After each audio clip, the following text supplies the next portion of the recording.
Are you muted, sir?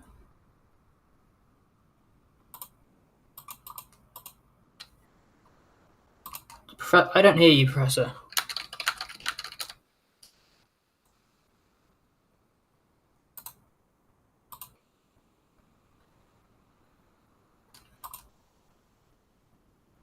Professor, I don't hear a thing.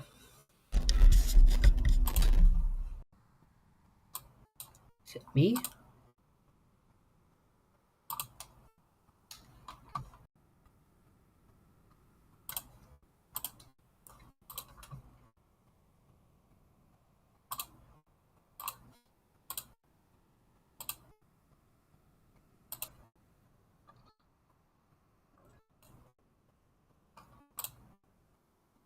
Professor, you're muted.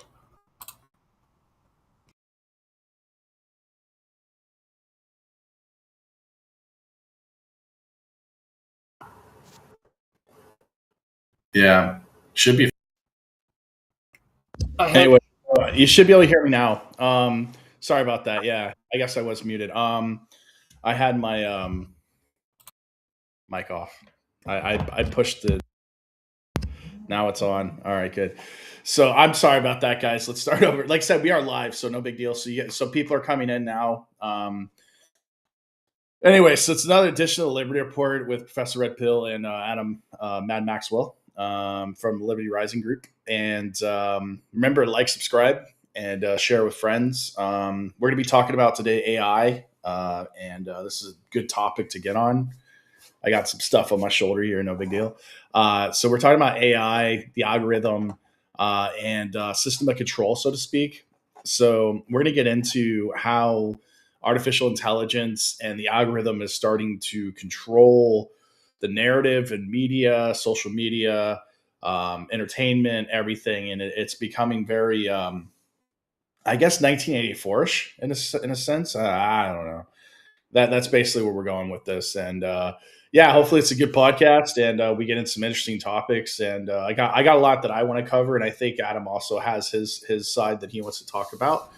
And that's about it. I don't know. Take it away, Adam, I guess. Sorry about being muted, by the way. Thank you for joining us on this 4th of February 2026. I think what we're discussing today is not about excesses, mistakes, or overreach, but more an examination of what is, I suppose, architecture. Right? Modern states, they do not merely surveil. First off, this is true without AI, without the technology. It's a very synthetic, controlled environment. What technology, algorithm, what everything moving digital has been able to do is that the environment becomes even more able to be manipulated, surveilled, everything logged, everything stored in a database that may be used against you one day. But not only, the surveillance is ambient, it's continuous, it's normalized across every domain of life. It is digital, it's also financial, medical, psychological, social. The system is able to capture data everywhere. You go out in public, if you live in a major city, they have AI face tracking. Your cards are being used, what you write on social media. One thing that is fascinating is you can consider X, Twitter, as a social media platform where people talk and there's engagement and you discuss certain topics and maybe make some jokes, but really it's just a social database. That's it. Now, maybe the same is true for Facebook and Telegram and YouTube, although I think YouTube less so because they have to transcribe everything. But X, I noted this very immediately. Every single thing you do on X, database logged grok. I think they're moving this AI onto Telegram also. And of course, with the Microsoft Copilot Windows 11 or 12, whatever it is, they're taking a screenshot of your things every few seconds. And, it's not being analyzed, but it is. The point is that really the surveillance is total. And it's no longer something you're able to get away from by just living your life. It's everywhere. So, yes, our wonderful system has algorithms to control you. They've always kind of had algorithms to control you. Yeah, they controlled the media. They still control the media. It's just this progressive advance and encroachment of technology expands their mandate, and it means that there's really not much limit. Most of many people's lives are online. I mean, when's the last time someone went a day without your telephone? Maybe you have. Congratulations. I haven't gone. I went last week because mine broke down, but I haven't gone very long. So Yeah, I had we're my phone that you mentioned that my phone broke. I've been having issues with the Google Pixel that I had at a 6A, I believe, or 6, and it broke down many times. Like I didn't lose any data first time. It was down for a week. I took it to the repair shop. They repaired a couple chips on it. I thought it was a battery at first. They replaced the battery. Then it kept messing up. Then I had them replace the chip on the logic board. It worked for about maybe 2 weeks, 3 weeks, maybe a month. They told me that. They were like, dude, it's a quick fix. It's just so you can get your data off of the phone. And I did so. I got all the data off. And they said, if basically when it fails, we're going to have to replace the entire logic board. We suggest you just buy a new phone. We could basically buy it back and use it for parts if to get your money back. It's no problem. But what I'll do is I'll have them basically replace the logic board. But I don't know. I've been reading on the Pixel, and apparently the Pixel is having update issues with their older phones. There's a corporate social responsibility, where basically they're just sabotaging old phones so you buy a new one. That's what I think, but I can't prove that. That's just, what I mean. It is what it is. We'll know later on, probably like 5 years down the road, or like another year down the road, where there's a class action lawsuit or some kind of like investigation if there's enough complaints. But I believe that that's reading those articles and researching it sounds like that's basically what's going on, is that there's a lot of issues. And I think Microsoft is having similar issues with their recent operating system. So there's some pitfalls with the technology. But I'm sorry. Yeah, I digress. Go ahead, Adam, with what you're continuing with that topic. I was just saying that as technology has progressed, more and more and more permeability is now capable of being surveilled. I think one of the big questions for this episode is, at what point does surveillance stop being a tool and becomes the environment itself? Right? Total surveillance is not a single mechanism, it's a diversified control architecture. Legal, psychological, demographic, narrative, all of this is being used by your government and by the super governments with an unlimited mandate. Well, while they also deny such a mandate exists, the point is that technology allows what is a panopticon where it's difficult, if not impossible, to get away from. Muted. I know I'm muted. I'm just trying to pull this up. So corporate social responsibility. This is a lexicon for today's podcast. I know a lot of people may not be familiar with this particular lexicon. So I want to break it down because I'll be referring to this probably throughout the podcast. So corporate social responsibility, or CSR for short, for acronym. It's a self-regulating business model where companies integrate social, environmental, and ethical concerns into their operations and stakeholder interactions. It goes beyond legal compliance to positively impact society, focusing on sustainability, labor practices, community engagement. Key pillars include environmental stewardship, ethical labor, philanthropy, and economic responsibility. Above other things, too, is that it's important for it's also important, like with ethical behavior and marketing and sales and things of that nature, and customer satisfaction.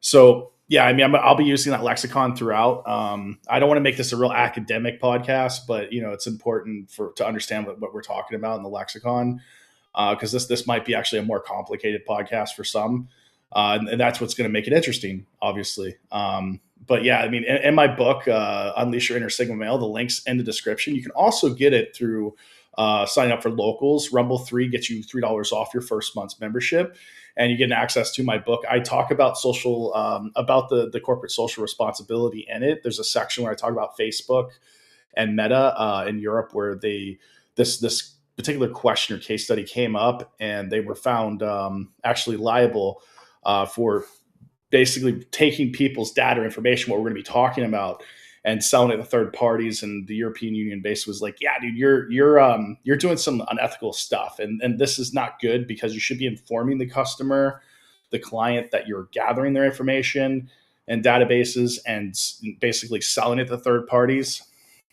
And I mean, beyond that, I mean, the other issue here is like Meta, for instance. We're talking about like big data companies.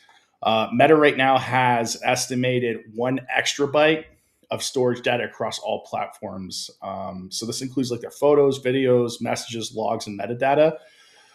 That's 1 billion gigabytes of storage. And I believe recently, I may have read an article, or it might have been passing through Telegram, but apparently Zuckerberg has said that he has access to everybody's WhatsApp messages and he reads everybody's stuff. So there is no, unlike Telegram, which our primary group chats on, it's all their legacy group, as well as the Professor Red Pill official channel, and then a Liberty Rising group. That apparently, from what I understand with Telegram, the purpose of the actual app is to keep customer service or customer data secure. And it's a double-edged sword, so to speak. I mean, we'll get further into it, but more or less, like this is what I mean by corporate social responsibility: is where your data is being stored, who has access to it, and how is it being used. And should you be informed and understand that, yeah, my data needs to be secure and I need to know where it's at, how it's being used, if it's being sold to a third party, or even worse, a government entity is gathering that information to build a case against you, or someone's using it for blackmail. And these are all different issues that need to be addressed. And as this AI bubble or AI integration continues through social media and different platforms that we use in technology. I'm going to end with that, I guess. So if you want to take, if you have anything else you want to say on that, Mad Max, go ahead, man.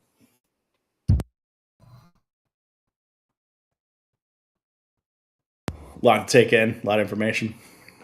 Are you still there, brother? Mad Max. Mad Max. He might be having some issues. All right. Anyway, so basically, one of the agendas that I wanted to get on was the AI personalization in your feeds. So this is like your social media platforms like YouTube, TikTok, Instagram, X, and Facebook. They're using AI to predict what keeps you engaged. This is a marketing as well as a user-friendly or user specific algorithm. And what this looks at is basically what you watch, like, comment, or share, how long you pause on a post, what you scroll past quickly, and who you interact with most. So the effect of this is like two people searching the same topic will see very different content. So it's very personalized and specialized for the user. So I mean, where this has an issue is that this information obviously is got to be stored on databases. And I mean, they're going to be using it for marketing, but more importantly, are they going to be using this information for third parties? Are they going to be selling this information? Is this information going to be available to entities that could basically cause harm? That's the big thing. So like, if it, and the other thing too is if you consider like conspiracy theories, like there was a movie, Conspiracy Theory, with Mel Gibson. I think that's the name of the movie actually, but like he was talking about like libraries, why he doesn't use libraries, and because like he was saying basically the alphabet agencies keep a database of all of the books that you've checked out, so they can kind of put you in an algorithm and figure out like exactly if you're up to nefarious things or any types of things of that nature. I mean, that's a gimme. I don't, at that time it was very paper orientated. So, I don't think they really had databases at that extent, but this is what we're dealing with now. I mean, with the amount of technology and information that's being gathered and used and sent between parties, especially with the Snowden situation that he pointed out. I mean, like they could keep all of these different databases. And the thing is with the amount of information that the governments or entities were gathering, even if it's corporate or, like I said, government based, there's a lot of information and it has to be stored. So unless they really know what they're looking for, there's no way for them to really decipher through a lot of that information, that data. But it is being stored. Most of it is being stored. If you're in the United States, a lot of it's being stored in basically NSA databases. And with the use of AI, this is where the issue comes in with privacy. And like, you go to the Minority Report type situation, where they can use AI to decipher this for them in real time. So they want to find somebody's information, they'll run it through an AI algorithm. This is possibly happening now, if not maybe in the near future, where entities can just put in certain perimeters and databases and different types of keywords, and they can figure out everything about you without even doing any type of search or investigation or anything. They can literally just put it in a database, put a bunch of AI stuff in, bunch of parameters and keywords, and then basically, whoop, there you go. Have everything at their disposal to basically use against you in any type of legal manner. And this is a very big issue and something that we really do need to discuss in today's social media or influencing and podcasting. Nobody's talking about it, but what do you have to say on the subject? So one of the quotes which spurred on the topic of this was by the Pakistani Home Secretary of the United Kingdom of Surveillance and Control, which is where she stated an official government policy of Prison Island. My ultimate vision for the system was to achieve, by means of artificial intelligence technology, the panopticon. That is, the eyes of the state can be on you at all times. That is the anointed vision of the United Kingdom of control, surveillance, and tyranny. Now, you pair this with the fact that our diverse democratic governments care more about the mean words you say online than pressing crimes such as rape, theft, assault, fraud in the billions, or even how many people have been arrested for naughty words on the internet in the UK, say, or Europe, all over Europe, versus, for example, how many people have been arrested with the release of certain files that have just happened in the USA. Big difference in the scale here, the magnitude. The point is, they're not surveilling you for your benefit. Just like the Patriot Act, right? Oh, we need because 9/11 was an inside job because of some atrocity, we need to suspend your fundamental freedoms and rights to privacy. And we're not really supposed to spy on our own citizens, but you know what we really want to do is spy on our own citizens. So that's what they did. And they enacted, well, they probably already had, but they certainly expanded the surveillance for everyone to the point that everything was being logged and they could just go in and see whatever they wanted. That's where we're at now, especially with social media, where everything is logged. There's your digital footprint, fingerprints. And should they wish to pull something up, I mean, the thing that I find crazy is people are complaining that Grok has been capable of Photoshop. And they say some of the things that Grok is photoshopping is inappropriate. And I'm just thinking, who the heck is using Grok? And lots of people are. But I'm thinking, who the heck is using Grok to Photoshop certain things when everything you're doing into Grok is logged and it's going to be in the XAI database permanently, which is the US government, which is the CIA, whomever. Why are you doing this? I use ChatGPT quite a lot.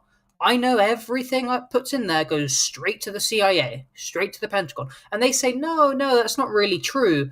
And I push it. I say, no, it is true. And I say, yeah, it is true, especially because there was this New York Times lawsuit against OpenAI ChatGPT that said, hey, I think you've been using our copyrighted articles. And ChatGPT said, well, no, you've released these articles. Of course, what do you mean we've abused your copyright? And so the court said to OpenAI, you cannot delete anything. everything that goes through your system, it's got to be logged and stored. And they said, okay, well, I guess we got to comply with the court. Everything you post to, I love ChatGPT. It's like a custom search engine. That's what it is. LLM, I've got lots of projects. It retains it. But if I want to think of something where 5 years ago you type it into Google, you do some research.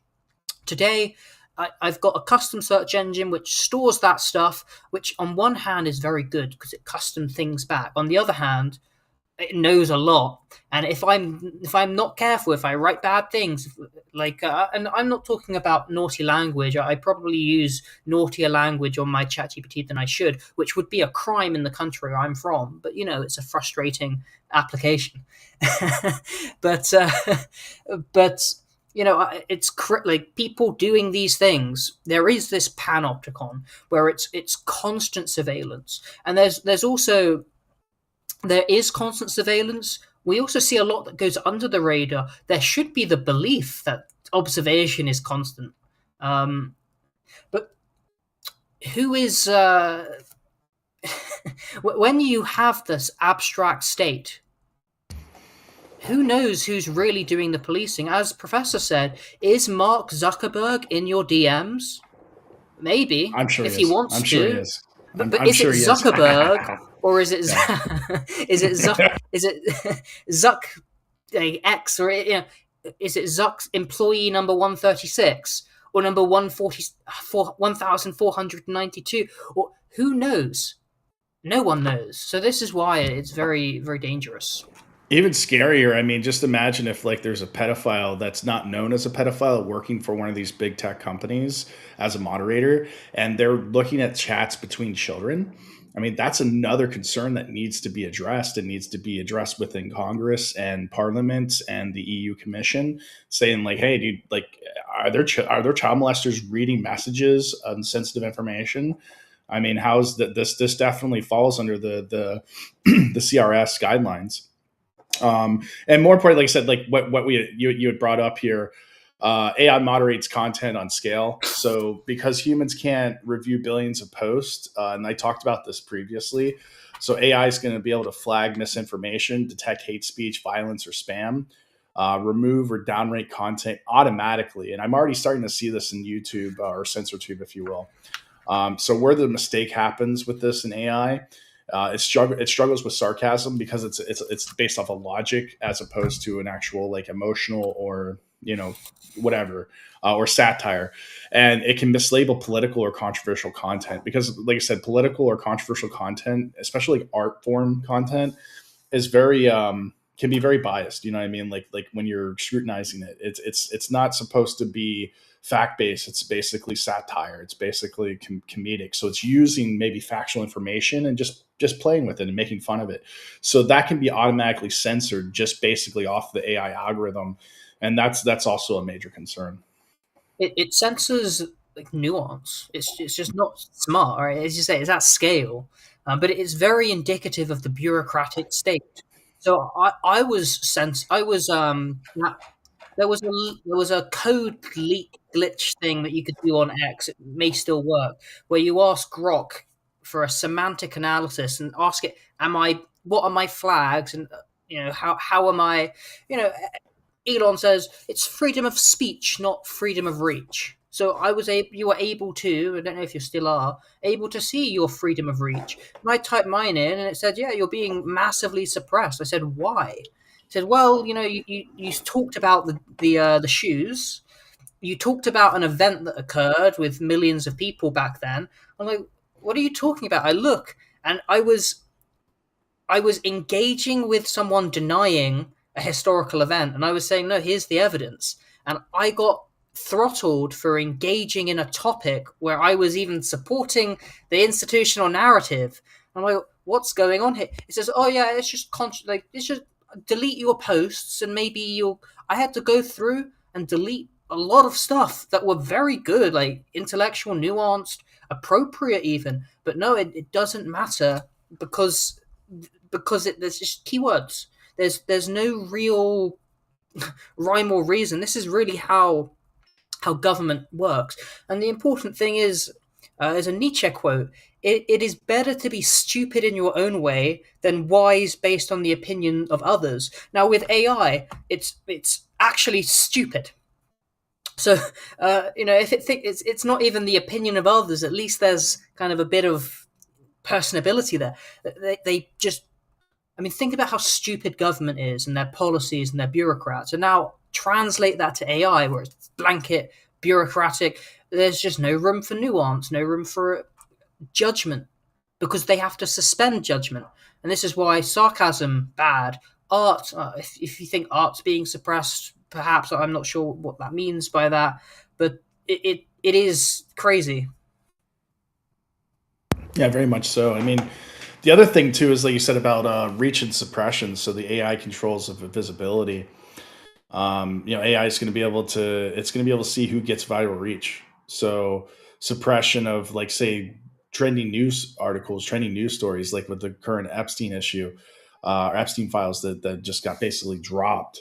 Certain types of documents and information could be suppressed through the use of AI, called, like shadow banning, for instance. So who gets limited distribution, basically, and this is called basically shadow limiting. So these factors include past account behavior, content signals, like you said, like keywords, visual, audio, policy risk detection, and obviously user reports. So most suppression is automatic. It's automatic. It's not human reviewed. So this is one of the main issues with AI, is as it takes over in social media, or just in a sense, the corporate social responsibilities. Yeah, we want to use AI content in a sense, to find bad characters, to find bad actors. But the thing is that they represent less than 1% of users. And what happens to the 99% of users that are being affected by this particular type of algorithm that they will be implementing, they are implementing in real time in this current capacity?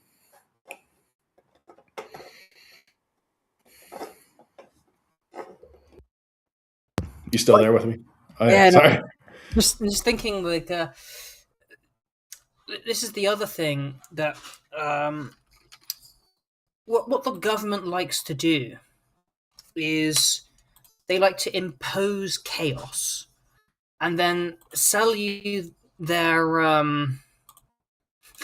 solution, which is the expansion of their power and governance, etc. So what they'll do, for example, with the demographics, they will employ diversity across institutions, narratives, demographics as a management strategy, and then say, you're having problems. We've got a solution: just expand the government's control and power. So, well, I wouldn't ordinarily consent to with a. Normally, I'd put up some resistance to you increasing government power, but you know what? The problems experienced by the other government policy of mass immigration, for example, is so bad that I think we need more government power in order to solve this problem, which is government made. It's silly. Don't give them more power, but that's how they justify it. It's called a Hegelian dialectic. So, what we see is the permeability of total state surveillance, the totalitarian authoritarianism of the democratic republican states, where they refuse to accept that in reality there exists anything beyond their mandate. There is a diversity of real components to your life, and a diversity of their arsenal of instruments at their disposal. This includes media perception, right?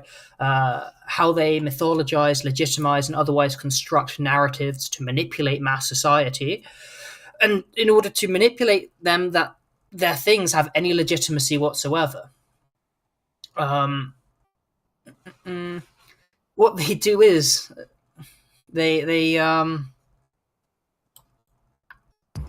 this diversity of demography is able to subvert and transform, especially a unified or homogenous nation, so that you sow internal division, which further facilitates the perceived necessity of expansive coercive measures, including surveillance, to address the problems which the government themselves have manufactured. And this is what they do in lots of things. and this is how they further justify surveillance. Yeah, and I mean the thing is like Ronald Reagan once said, he's like, what is it? The three words I guess that you don't want to hear from your government is "We're from the government. We're here to help you."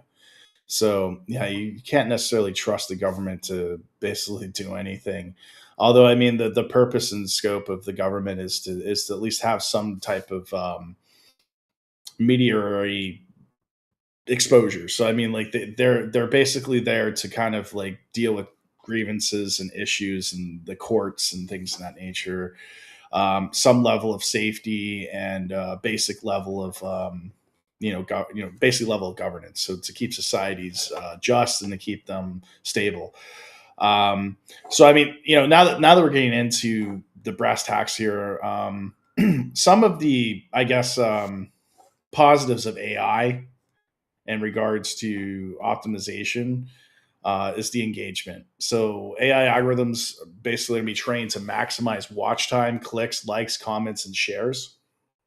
So this often means emotional content is spread faster, i.e., like I said, anger, fear, outrage, emotions, basically.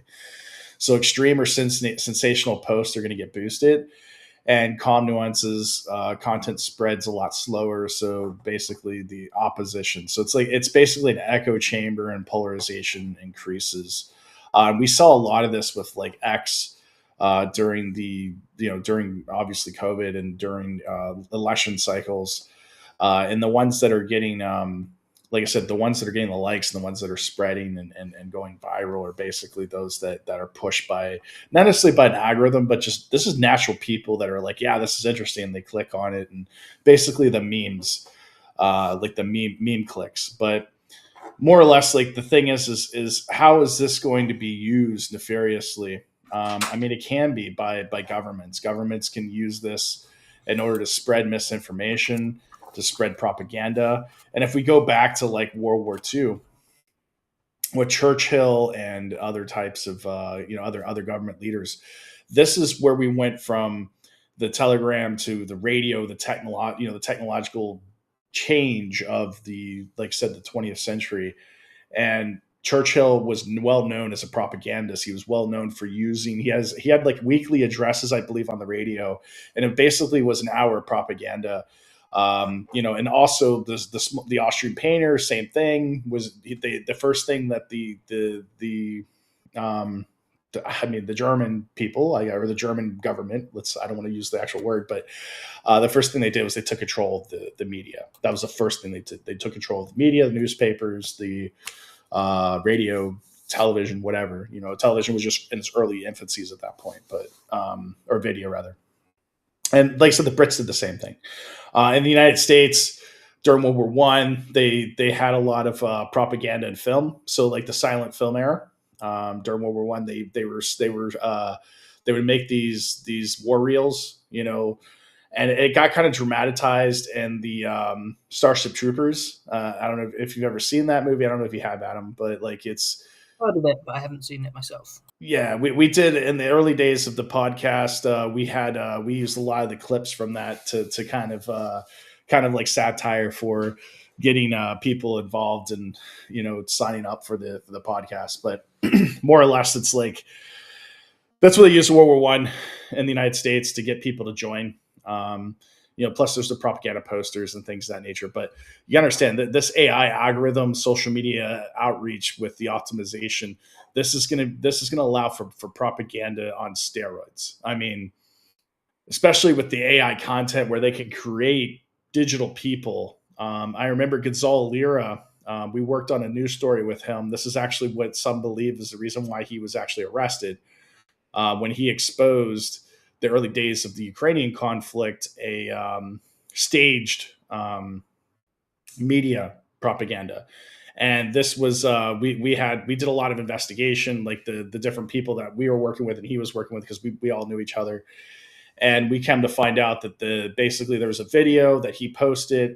There was a guy by the name of what was his name? I can't remember. He was an American from New York. Someone help me out here. I'll look it up. Anyway, There's so lots of Americans from New York. No, this guy was in Ukraine. He volunteered, and he claimed that he was a war Velasquez? hero. Vasquez, that's it. Yeah. So Gonzalo Lear was the first one to call him out, and I was like, he come on the podcast, and we had talked about it, 'cause he was like, he had this one video where he's like, "Hey, this is a Russian tank." I was like, "That's not a Russian tank." So he came on the podcast, and we talked about it. You can watch this on previous earlier days. And I was like, "Yeah, dude, that's a Ukrainian tank that was destroyed. They just staged it." And he was asking me about the actual like video that was going viral on social media, and I was like, "I mean, really?" He was like, "Yeah, look at the smoke, and it's white smoke. It doesn't look real. It looks like a movie set. Everything looks staged." And I was like, "Yeah, I mean, it looks staged." That guy in particular does not. And I said, like, I looked at several of his videos on social media because he was starting to get a lot of, he's starting to go viral. And I was like, "Yeah, no, this guy doesn't seem legit, like, at all." And he was wearing unit patch, and that unit patch that he was wearing, I did break this down maybe 2 years ago. The mission patch he was wearing was for a unit in war, a very well-known unit in World War II, and they were disbanded shortly after the Desert Storm conflict. This is the '90s, by the way. That was George George Senior, not GW, not the second Gulf War, but this guy would have been in his 50s, like if he was in that unit in Desert Storm. And this guy he's like my age. He's like got to be 40 now. So he's full of shit. And I called him out, and then Gonzalo Lear, I gave all the information to Gonzalo Lear. He called him out even further. And then I guess Vasquez like blocked everybody that was in opposition of him. I've been kind of neutral about the conflict. Like I said, I'm not on either side. But I just want to, like, whenever I see bullshit, I just call it. That's just how I am. I call bullshit, like Andrew Tate and any of these people, Nick Fuentes. Anytime I see bullshit, I call it. I just call it. And I'm like, I don't go out my way to investigate or anything like that. But I'm just like, I have a good bullshit detector. And this guy was just bullshit all the way through. No, later come to find out, Vasquez is apparently, he hooked up and hung out with Bald and Bankrupt and Johnny FD. These are some of the biggest grifters on social media in regards to Eastern Europe. These are sexpats that basically use con games and different types of like pyramid schemes. And the whole compass of Bald and Bankrupt is literally like, he basically skipped town from the UK with a bunch of debt and just said, "Oh, well." And he's well known for scamming and doing all kinds of nefarious stuff. As well as allegedly his interactions with younger women. But like, yeah, it's just these are not good people. And this is Vasquez was on a video hanging out with these guys in Ukraine. And I was like, this was after the fact. I was like, "Oh, this guy's messed up, dude. Like this isn't right." So we believe, like, a lot of people believe that the Gonzalo Lear was arrested for that particular video, for calling that out, but also because he was on he was on Russian Times talking about the conflict, that it looked like it was coordinated, like they were just giving out weapons to random civilians, which they did, which was, I mean, I was like, maybe, I mean, if there's a real invasion, I mean, maybe you might want to call civilians and not give them Kalashnikovs, but I mean, like, maybe give them, like, non-lethals, or like, have them, be like, "Hey, come and fill sandbags, support these military guys, take a position," that sort of thing. It's chaos, what I mean? But the thing is he was like walking around central Kiev, and you can hear Kalashnikovs going off all around him. And he's like, Russian forces are probably about 100 to 150 kilometers outside of Kiev. There's no reason for any type of Kalashnikovs to be going off right now. And he was on RT, and they called him a propagandist, and that's basically why he was arrested, was for that, and probably for the Vasquez situation. And yeah, I mean, and the thing is, it was very factual. It came out after the fact that Vasquez was a grifter, he was a con artist, and he was never in the front lines, and he never was officially volunteered. I think Sarah pretty much pointed that out. That was the tranny woman that was, in the front lines. She pretty much pointed that out. So, I mean, and it's like, at the end of the day, it's like, we called it. We told you so. I mean, it's just, Yeah. So this is what I'm concerned about with the algorithm, with the social media algorithm is that, it can be used to propagate. And like I said, instead of staging an actual and I don't know if that particular area was staged, but we did find out where it was outside of Kiev, and it was actually pretty close from Kiev. It was nowhere near the front lines. And those tanks looked like they were actually brought in and placed because it was nowhere near where Russian forces were actually invading in the initial special military operation. They were nowhere near that area of Kiev. So where the hell did these come from? You know what I mean? That's what I was like, this looks staged, bro. They were brought in. They were probably brought in from further out, in the field or whatever, and towed in there. And it looked like it was completely set up.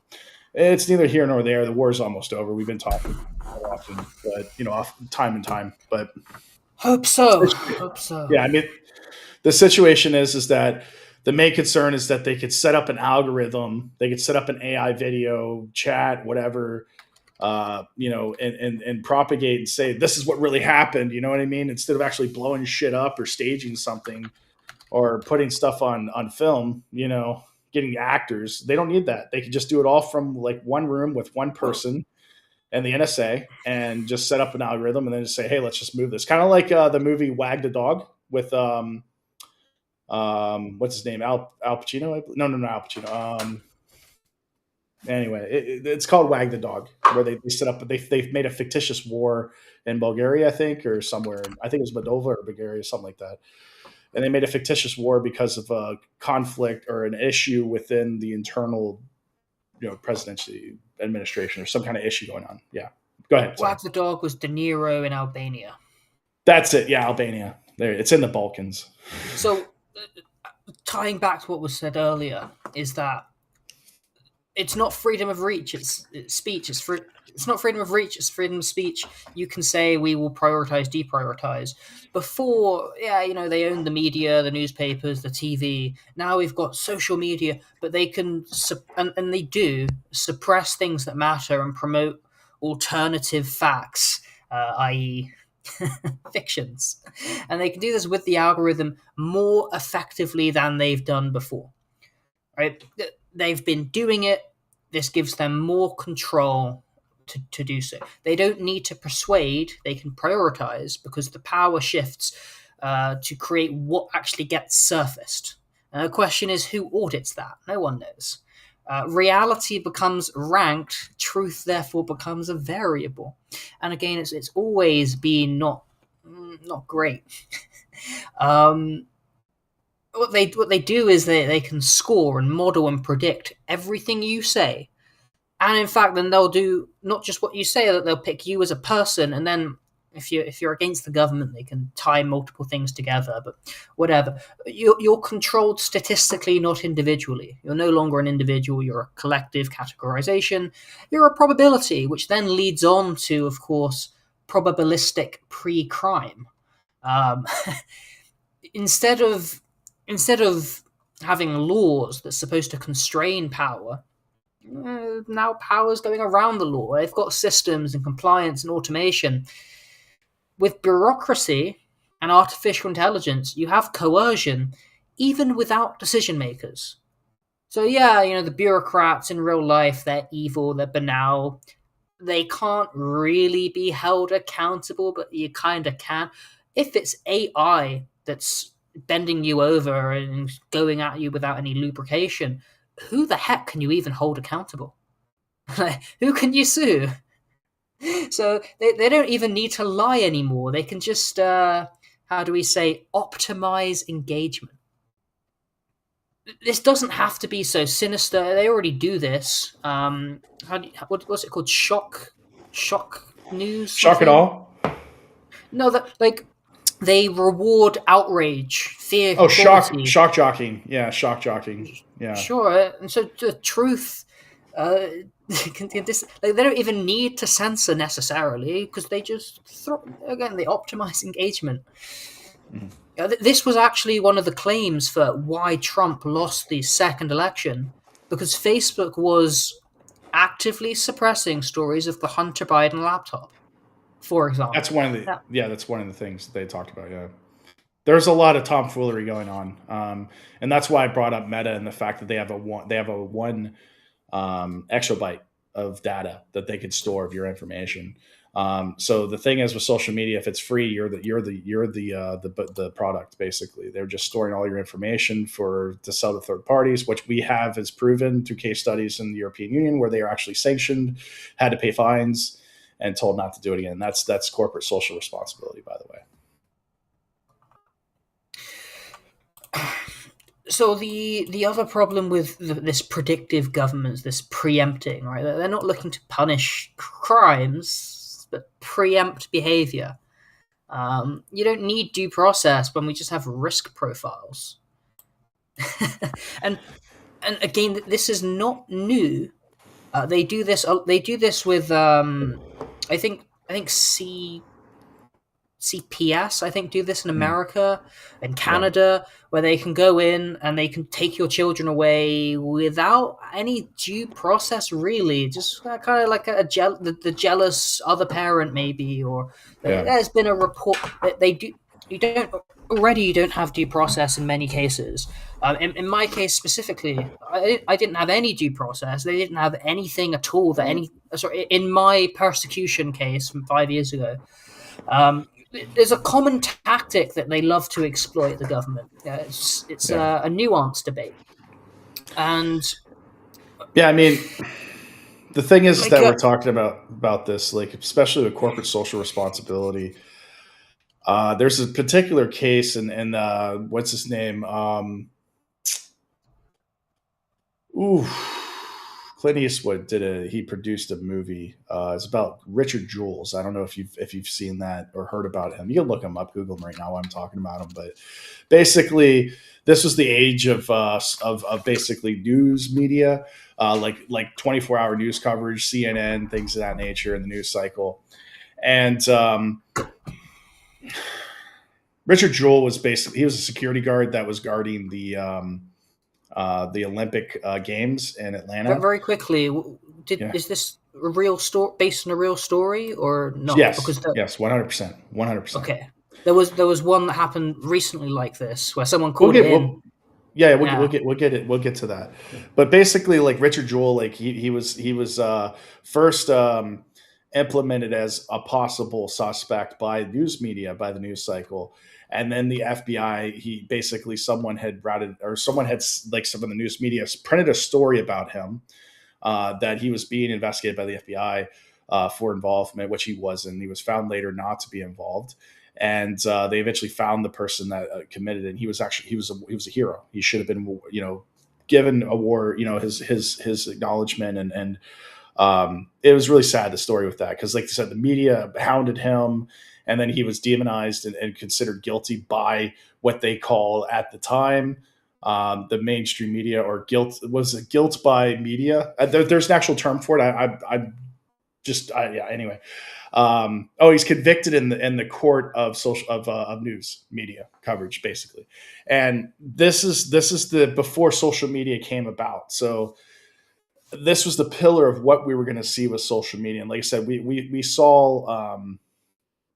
We've seen even like recently, and you could bring in your topic too, but this is where the Minority Report comes in, because if a social media post gets made up or somebody makes something up, algorithm pushes it. They want to unperson somebody, or they want to ruin someone's reputation. They can just make up a story, have algorithm push it, create AI content, and then that's it. That person they don't have to worry about the courts. They don't have to worry about an investigation. They don't have to worry about arrest them. They just destroy a person's reputation because they went against the narrative. And one of the victims, I would say, that this happened to in recent era with social media, and is a good case study, is probably Gonzalo Lira. And it hasn't really been investigated conclusively or extensively, but I think Gonzalo Lira is probably one of the main victims of this particular. Oh, 1 second. There we go. I think Gonzalo Lira is one of the case studies for how algorithms, how media, and how governments can basically propagate and convict somebody without actually going through due process. Eventually, he was arrested, and he was, like I said, he died in custody. But yeah. Anyway, so what's the story that you were talking about? Well, just a sec. There is the court of public opinion, where that's it. That's the word I was looking for. Yeah. use the media to influence public support for one side or another. There is also trial by media. That's what you were talking about, where It was both. It started yes, with Richard Jules. It started with the court. What was it again? The court of Lexicon? public opinion, and then Yes, trial by media. It started with that, and then it went to trial by media. And the media was like, he's guilty. And everybody started printing negative reports about him, that he was behind it. And then it was fueling the FBI investigation. It was actually interfering with the FBI investigation at a point. And then basically the media had to apologize. They were sued. No one actually when it didn't go to trial. It didn't go I guess his lawyers, he had a big corporate lawyer that came in and helped his original lawyer, and they sued them and they settled out of court, but it never actually went to trial. If it went to trial, it'd be a big deal. It'd be a big issue. Because then there would be congressional hearings, and then they would have to basically, they would have to make a ruling, and there would be precedent, but they settled out of court. And it's not the first time, like I said. This is the new age, and then we're getting into this type of thing. There was like I said, there was a recent issue that this is similar to Richard Jules. What was that case exactly? I think it was the Manchester bombing 2017, where the guard, it's kind of similar, but where the guard said, "Oh, I'm going to call this guy in," and they didn't accept what he called in, and then he didn't press the issue because they thought he was a racist. He said, "Oh, it's a Salman Abadi," and yeah. So, but I was thinking of another case. That's just what I looked up. I was thinking of another case where I think a bomb did go off or went to go off. The guard called it in, and they kind of said, like, they didn't know the suspect, and they said, maybe you did it. And he's like, no, I called it in. So I can't find that. I don't know where I've seen that. That's what Richard Jewell had said, though, in the investigation. He said, like, what happens in the future if a security guard doesn't want to call something in because they're afraid that they're going to be implemented, or that they're going to be demonized in the media or in an investigation. And they may think twice and be like, not my problem. Maybe I'll just refer it to like someone else, and just ignore it, or you know what I mean? That's one of the things he had said. He said, dude, you need to support your heroes. You need to support all security, different people, and be vigilant. Even civilians, like I said, they can point stuff out. It's a sad world, man. It's getting worse, it seems like. But it's only getting worse. I don't think it's actually gotten worse in the sense that it's always been kind of bad. But like the thing is before, when we had smaller communities, we had more of a sense of community. People knew each other. There was more trust, and people were communicating, individually. We had friendships. Now it's all on social media. It's all online. The AI algorithm, the AI is just pushing it to be further distant and further introverted in our daily society and our daily interactions.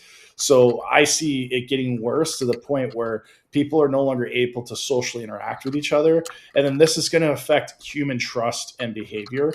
And eventually it's going to cause a lot of like repercussions with people in communication, with effective communication. You know what I mean? People are not going to know how to communicate with people in person, interpersonal communications. And it's where the society breaks down. That's where I see it going as far as the trend.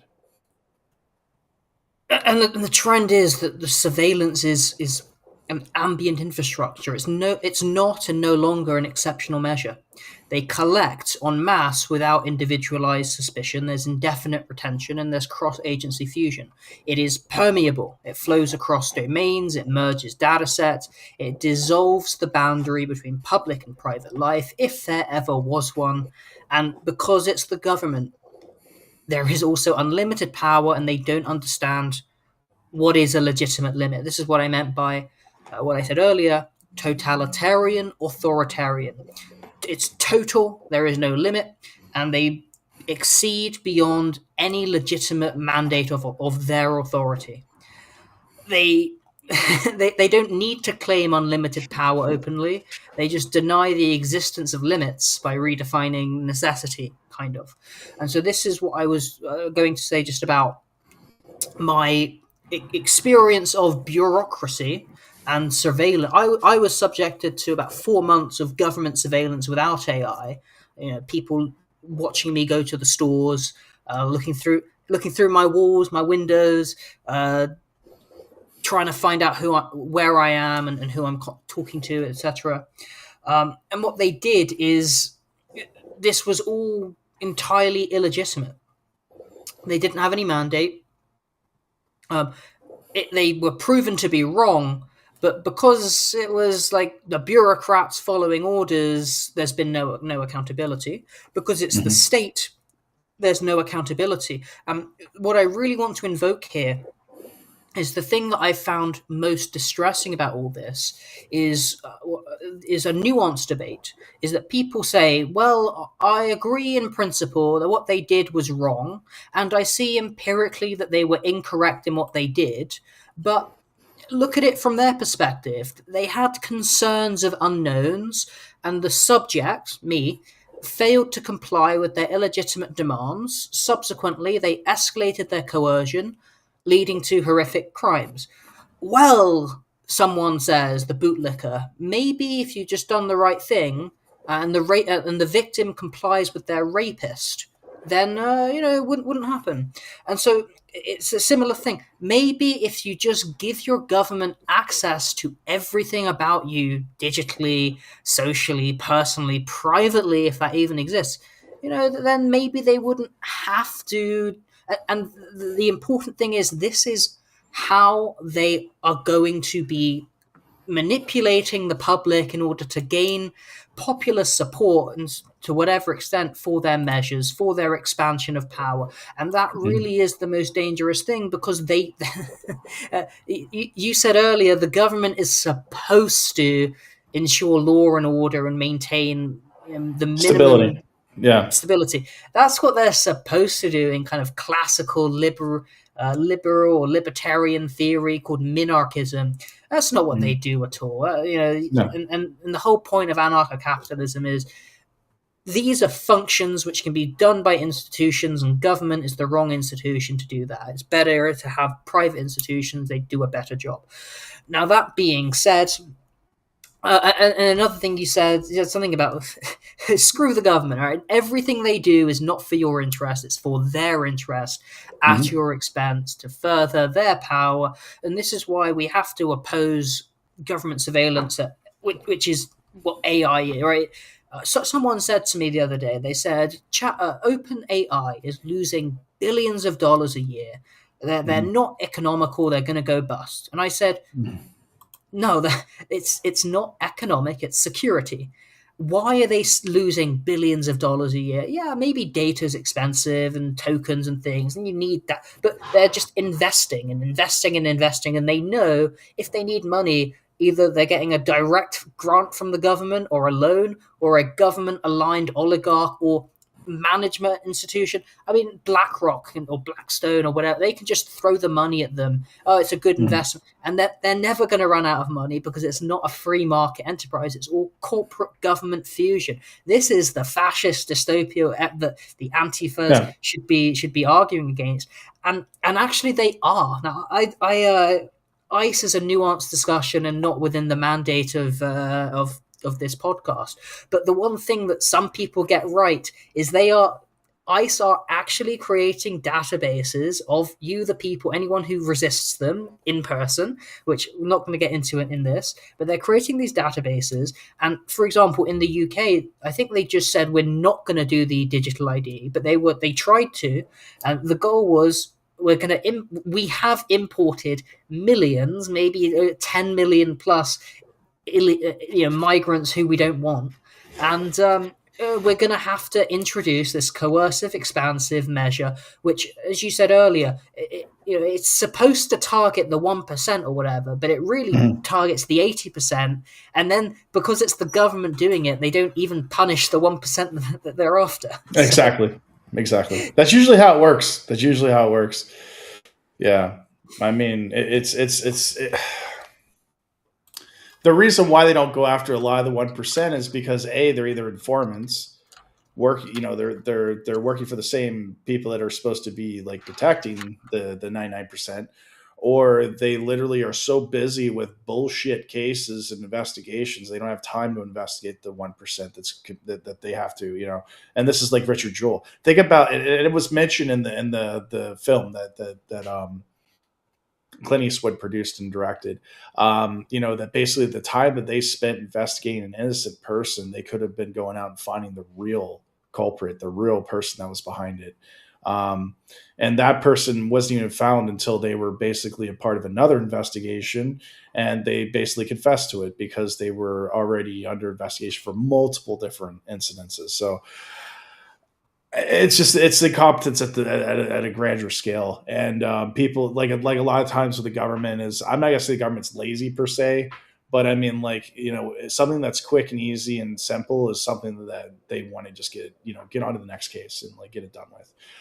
So if they can use AI or any type of way to bypass the Constitution or the due process, they're going to do it, and then they're going to use it and they're going to exploit it. And we saw this with Snowden and the Patriot Act. They do everything they can. That's the easiest way. Think about it, it's just the nature of human nature.